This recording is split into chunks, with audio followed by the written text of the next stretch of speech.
ক্ষুদিরাম বসু প্রণাম প্রণাম প্রণাম ক্ষুদিরাম বসু প্রণাম প্রণাম প্রণাম বন্দে পিছিয়ে এসো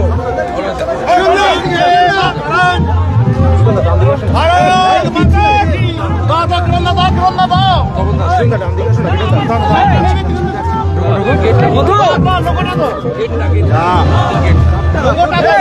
শুনুন, প্রথমে আমার একটু কথা আছে। পশ্চিমবাংলার লক্ষ লক্ষ উচ্চ মাধ্যমিক পাস ছাত্রছাত্রীদের ভবিষ্যৎ মমতা বন্দ্যোপাধ্যায়ের জন্য অন্ধকারে।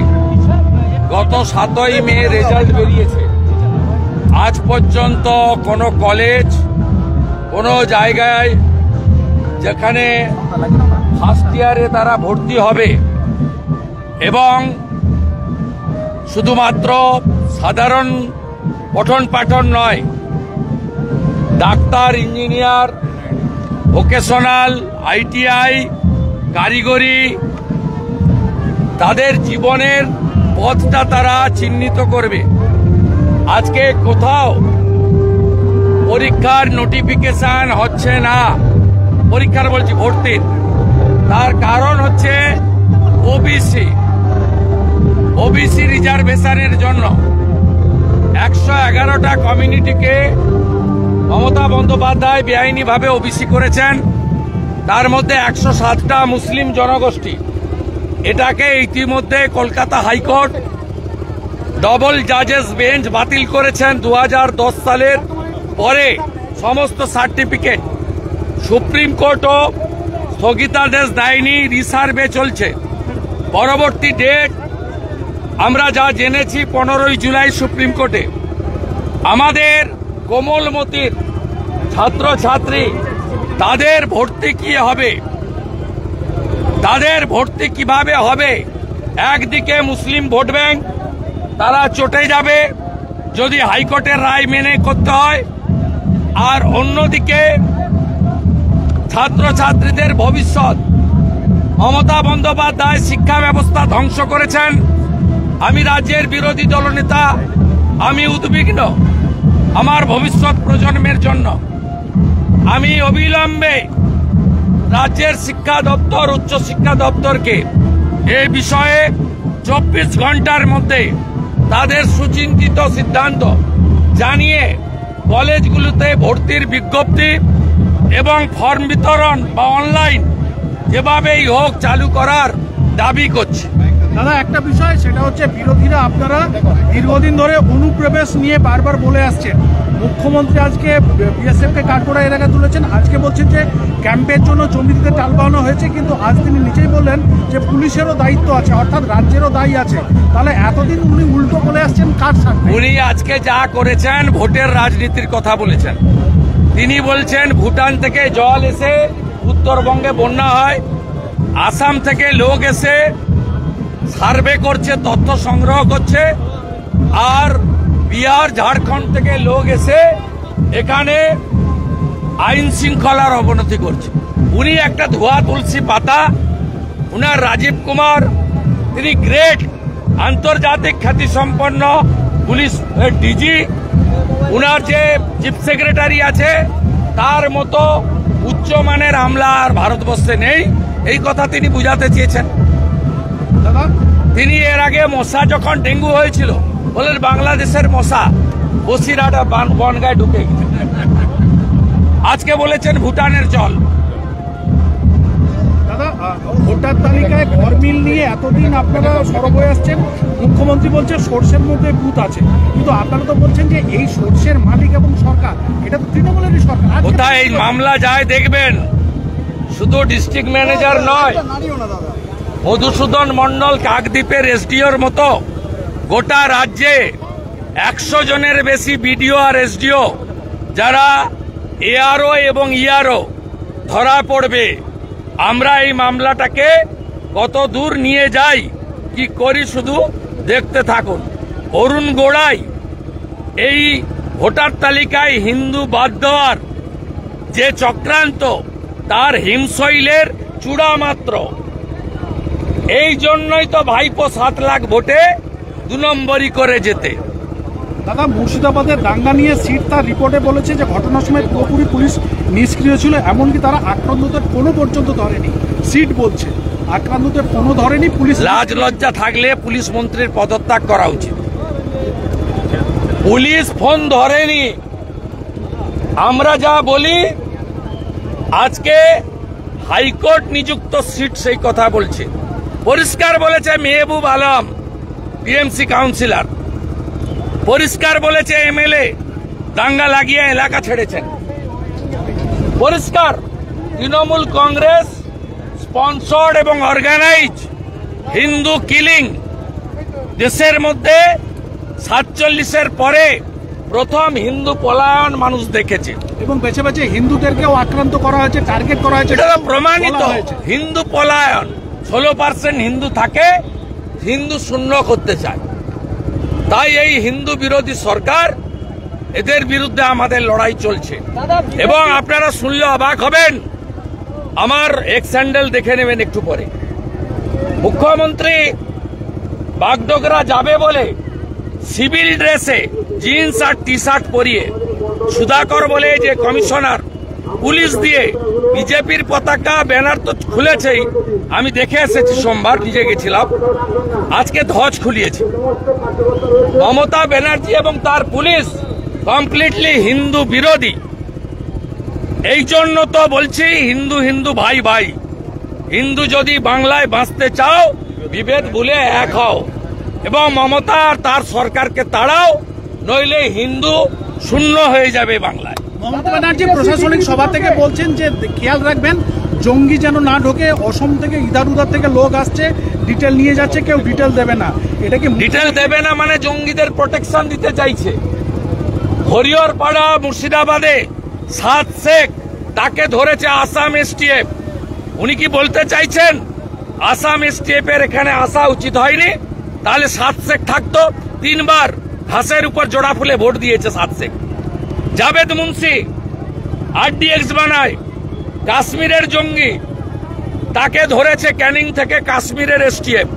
সে গোসাবা দিয়ে তৃণমূলের সাহায্যে বাংলাদেশে পালাতে চেয়েছিল, কাশ্মীর এসটিএফ ধরে নিয়ে গেছে। পশ্চিমবঙ্গে 540 কিলোমিটার এলাকায় বেড়া নেই, জমি দেয়নি মমতা ব্যানার্জি। তাই শুধু হিন্দু বিরোধী নয়, শুধু চুরি দুর্নীতি নয়, জঙ্গিদের হাব তৈরি হয়েছে এখানে। উনি কাকে তাড়াবেন?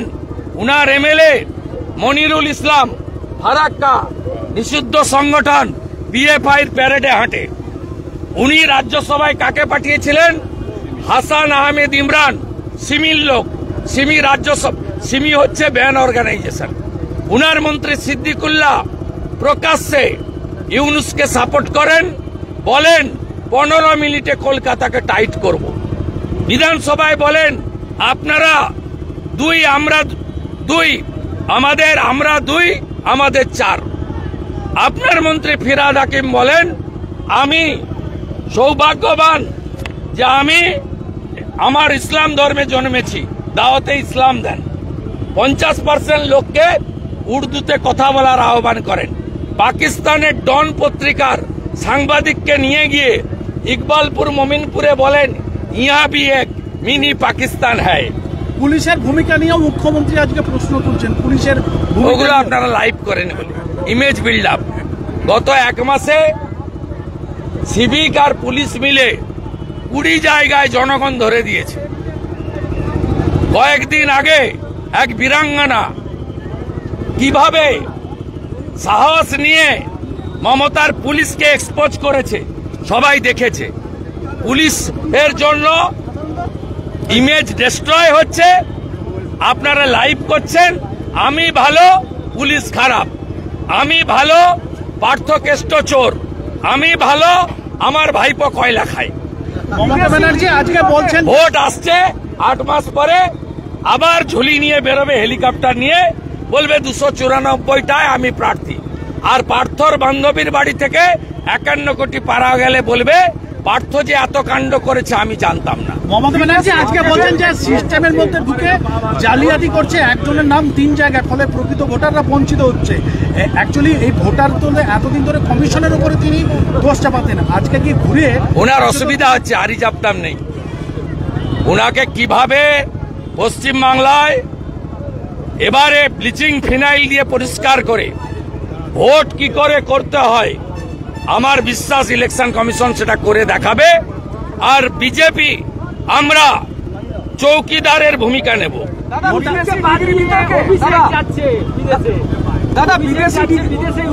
শুনুন, কাকে পাঠাবে ওদের ব্যাপার। যাকে হাইকোর্ট সুপ্রিম কোর্ট থেকে বিদেশে যাওয়ার অনুমতি নিয়ে যেতে হয়, তিনি আর যাই হোক ভারতকে প্রতিনিধিত্ব করতে পারেন না। মমতা বন্দ্যোপাধ্যায় ঠিক করেন, মোদিজি তার সরকার, তার সংসদীয় ব্যবস্থা, সেটা কখনোই সব দলকে নিয়ে তারা চলেন। এখানকার বিরোধী দলনেতার মর্যাদা নেই, কিন্তু রাহুল গান্ধীকে এলওপির মর্যাদা নরেন্দ্র মোদী দিয়েছেন। কংগ্রেসের যখন নাম্বার ছিল না, তখনও অধীর চৌধুরীকে তিনি এলওপির মর্যাদা দিয়েছেন। এটা হচ্ছে নরেন্দ্র মোদী। ডেমোক্রেসিতে তিনি সিস্টেম মেনটেন করেন, যেটা বাংলায় হয় না। তো বাঙালি হিসেবে আমরা লজ্জিত, এমন একজন ভারতকে রিপ্রেজেন্ট করতে যাচ্ছে যাকে পাসপোর্ট ইডির কাছে জমা রাখতে হয়, কোর্ট থেকে অনুমতি নিয়ে বাইরে যেতে হয়। এই রকম একটা টেন্টেড স্ট্যাম্প চোরকে, যার সম্পত্তি ইডি সিজ করে, অকশনে করে নিয়ে যায়, সেই রকম একটা লোক তিনি যেভাবেই হোক পিসির আনুকূল্যে ভাইপো পরিবারবাদী কোম্পানি ঢুকে পড়েছেন। বিদেশি ডিগ্রি বিতর্কে শান্তনু সেনকে মেডিকেল কাউন্সিলে তলব, মেডিকেল কাউন্সিলে হাজিরা। ভাইপোর র্যাকেটের মেম্বার, গাছ যেমন ফল তেমন। দাদা, ভোটার তালিকা এবং আধার কার্ড জালিয়াতির ক্ষেত্রে বারবার দেখা যাচ্ছে জমি জোগাড়ের ঘটনাটা সামনে আসছে। ভোটার তালিকা এবং আধার কার্ডের ইতিমধ্যে আধার কার্ড এপিক লিঙ্ক নিয়ে যে মামলা কলকাতা পুলিশ করেছিল, ইডি নিয়েছে, আপনারা জানেন, অনেক ধরা পড়বে। আমি মনে করি ফেমা অ্যাক্টের আওতায় সাফ করে দেওয়া উচিত সব এজেন্টদের। আর এজেন্টদের 99% বিশেষ শান্তি বাহিনীর লোক ওরা, আর নইলে তৃণমূলের লোক, মমতার শান্তির ছেলে সব। দাদা, একটা শেষ প্রশ্ন, সেটা হচ্ছে যে বিরোধীরা দীর্ঘদিন ধরে আপনারা অভিযোগ করে আসছেন অনুপ্রবেশ নিয়ে মুখ্যমন্ত্রী বারবার শুধু বিএসএফ কে কাঠগড়ায় তুলেছেন, কিন্তু আজকে দেখা গেল যে আপনারাও বারবার বলেছেন যে ক্যাম্পের জন্য জমি নিয়ে টালবাহানা করছে, কিন্তু আজকে তিনি বললেন যে পুলিশেরও দায়িত্ব আছে, অর্থাৎ রাজ্য। আবার বারে বারে বলছি ইমেজ বিল্ড আপ। প্রত্যেক দিন সিভিক ভলেন্টিয়ার টাকা নিচ্ছে, ধরা পড়ছে, জলপাইগুড়িতেও ধরা পড়েছে। এই বীরাঙ্গনা মহিলা যেভাবে বরানগর পুলিশকে কার্যত যেভাবে তার সাহসের পরিচয় দিয়ে নেকেট করে দিয়েছেন, মানে তাদের এই যে চৌর্যবৃত্তিকে ওপেন করে দিয়েছেন, এই জায়গায় দাঁড়িয়ে মুখ্যমন্ত্রী বুঝেছেন যে এই ভিডিও ক্লিপটা লক্ষ 70-80 লক্ষ লোকের কাছে পৌঁছেছে। তাই আজকে রাজীব কুমারকে বসিয়ে রেখে পুলিশকে ড্যামেজ করছে নিজের ইমেজ বিল্ড আপের জন্য। 14 বছর পুলিশ মন্ত্রী, আর চোরেদের রানীর নাম হচ্ছে মমতা ব্যানার্জি।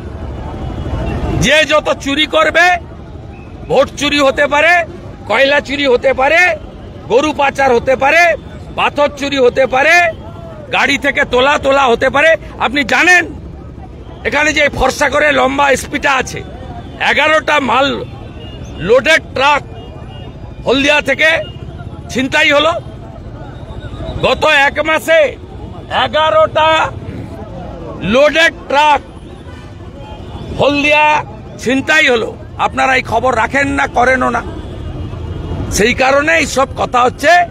ভোট সামনে বর্ষা, তারপরে দুর্গা মায়ের পুজো, কালী পুজো, তারপরে শীতের পরেই, শীতের জামা খুলতে না খুলতেই ভোটের বাজনা। এবং গতবারে এই জেলা মমতাকে হারিয়েছে। এবারে গোটা বাংলা উনাকে প্রাক্তন করবে। সবাই ready. No vote to Mamata, no vote to Mamata, vote for BJP. সভাপতি বিজেপি। পরিবর্তন করা হলো, আইএনটিটিউসি সভাপতিকে তুলে দিয়ে কোর কমিটি করা হলো, কিছু লাভ হবে? কোনো লাভ হবে না। সব চাকর, সব চাকর বাকর। এর উত্তর মানা দে আর মিলন মন্ডলের কাছ থেকে নেন, আমার কাছ থেকে। কে ঋতপ্রতা? দাদা বায়োমেট্রিক ভোট বিধানসভায়, বায়োমেট্রিক দাদা